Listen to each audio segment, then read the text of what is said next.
السلام علیکم، میں ہوں طیب حنیف۔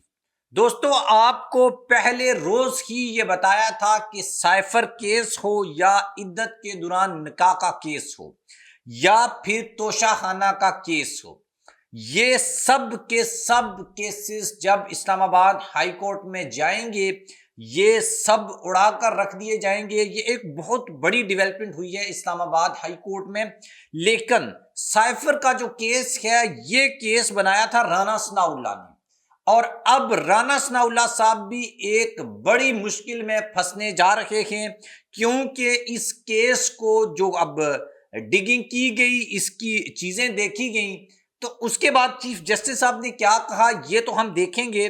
لیکن ساتھ میں آپ کو یہ بھی بتاؤں گا کہ عمران خان کی جو رہائی ہے اس کے اوپر 100% دستخط کیسے ہو چکے ہیں، اور تحریک انصاف نے اب خوشی منانے کا یا بنی گالہ میں جو جشن ہے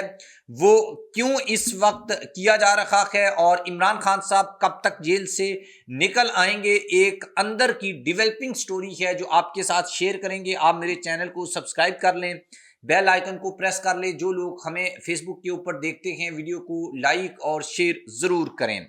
میرا ذاتی یہ خیال ہے کہ پاکستان تحریک انصاف کے بانی چیئرمین عمران خان صاحب کو جیل میں رکھنا، پھر 8 فروری کے الیکشن سے پہلے سزائیں دینا، یہ سب چیزیں بیسیکلی عمران خان کی فیور میں گئی ہیں، اور خان صاحب کو اس کا فائدہ ہوا ہے، اور پاکستان تحریک انصاف 8 فروری کو پراپر جو ہے انہوں نے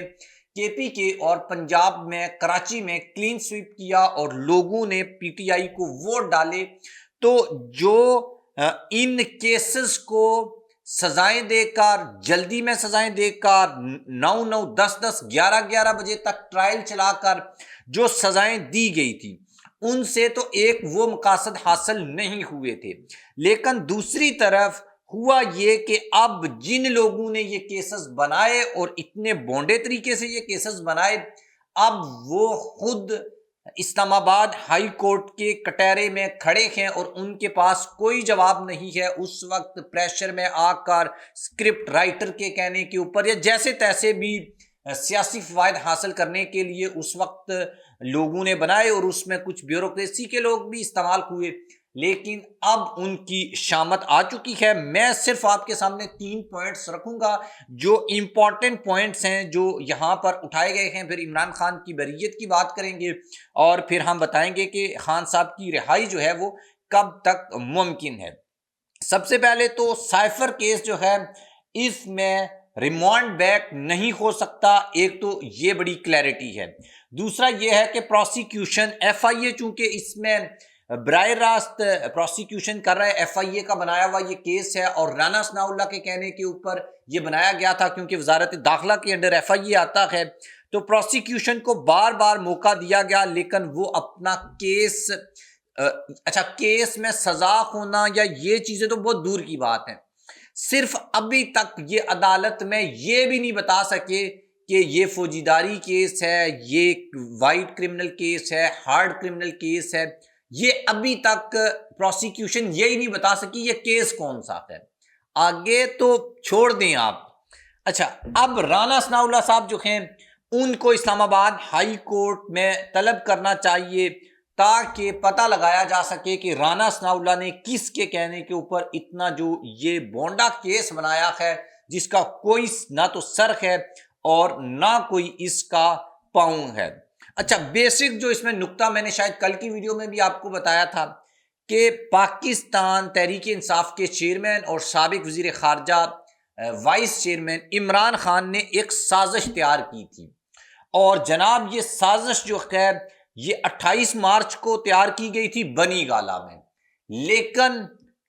تقریر جو ہے عمران خان کی اور شاہ محمود قریشی کی وہ 27 مارچ کو ہوئی ہے۔ اس سے آپ اندازہ لگا سکتے ہیں کہ سازش بعد میں بنی ہے، اور اس کی بیس کے اوپر جو تقریر ہوئی ہے وہ پہلے ہو چکی تھی، ایک دن پہلے۔ یہ یہاں پر پروسیکیوشن کے یہ حالات ہیں، اور عمران خان کی تقریر کو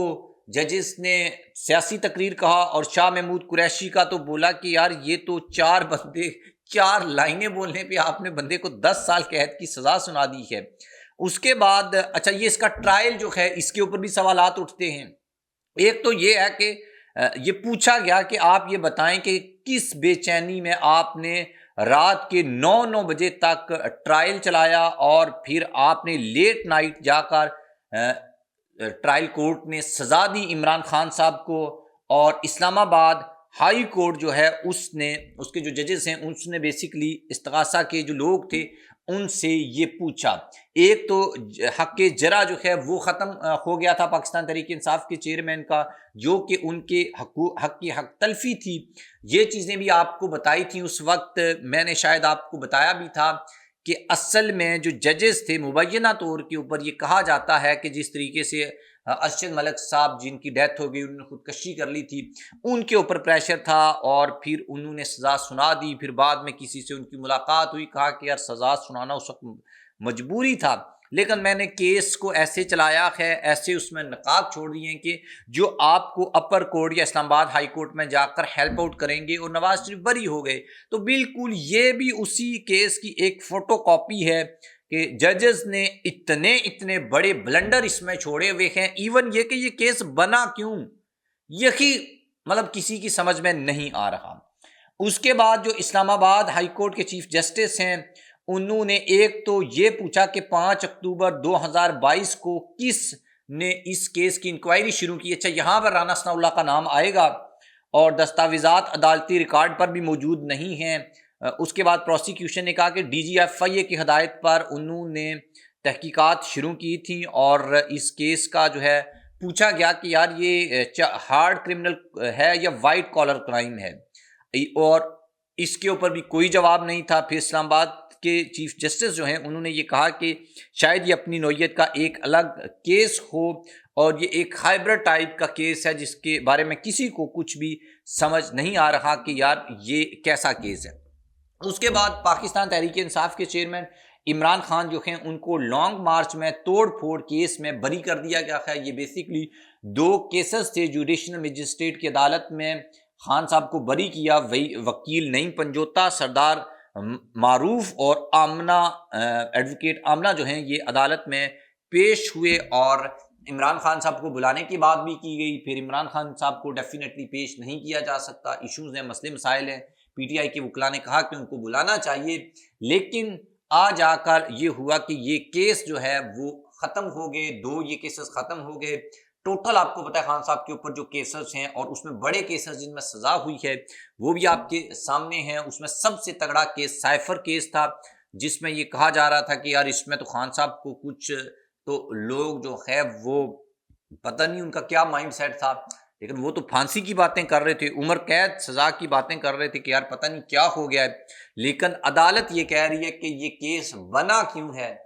صرف اتنا کوئی بتا دے کہ یہ ہائبرڈ ہے، کرمنل ہے، وائٹ کالر کرائم ہے، آفیشیل سیکرٹ ایکٹ کی خلاف ورزی ہوئی ہے تو کہاں ہوئی ہے، اور اس کا کانٹینٹ جو ہے وہ بتائے آ کر، حکومت آ کر جو ہے وفاقی حکومت آ کر بتائے کہ اس میں یہ کانٹینٹ کیا تھا جس کی بیس کے اوپر آپ نے یہ کیس بنایا ہے. تو ان شارٹ یہ کہ اس کیس کی جو حقیقت تھی وہ اوپن ہو گئی ہے، سب لوگوں کے سامنے آ گئی ہے، اور سب کو معلوم پڑ گیا ہے کہ یہ کیس جسٹ کچھ سیاسی فوائد حاصل کرنے کے لیے بنائے گئے تھے، لیکن سیاسی فائدہ بھی حاصل نہیں ہوا. الٹا ان کیسز کا پاکستان تحریک انصاف کے چیئرمین عمران خان کو الیکشن میں فائدہ ہوا اور 180 سیٹیں ملی، جس کو پھر بعد میں وہ داندلی کر کے یا جو بھی کر کے اس کو کم کیا گیا. اور اس کے بعد جو امپورٹنٹ چیز یہ ہے کہ اب جب ان کیسز میں عمران خان بری ہونے جا رہے ہیں تو پی ٹی آئی کا جو موقف ہے اس کی ایک بار پھر بہت تگڑی جیت ہونے والی ہے، اور شاید عمران خان کی بریت کے بعد یہ حکومت بھی قائم نہ رہ سکے، کیونکہ اخلاقی جواز بھی نہیں ہوگا اور خان صاحب باہر ہوں گے تو چیزیں پھر ان کے کنٹرول میں نہیں ہوں گی. یہ کوشش ضرور کریں گے کہ خان صاحب کو کسی نہ کسی طریقے سے جیل میں رکھا جائے، لیکن خان کو جیل میں رکھنا بہت مشکل ہو جائے گا، کیونکہ اس کی وجہ یہ ہے کہ یہ جو کیس ہے وہ آپ کے سامنے میں نے اس کی پوری ڈیٹیل رکھ دی ہے کہ یہ کس نوعیت کا کیس ہے، اور اس میں رانا ثناء اللہ صاحب اگر آتے ہیں اسلام آباد ہائی کورٹ میں تو ان کو بھی بتانا پڑے گا کہ وہ کیس انہوں نے کیوں بنایا، کس کی ماں کے اوپر بنایا، اور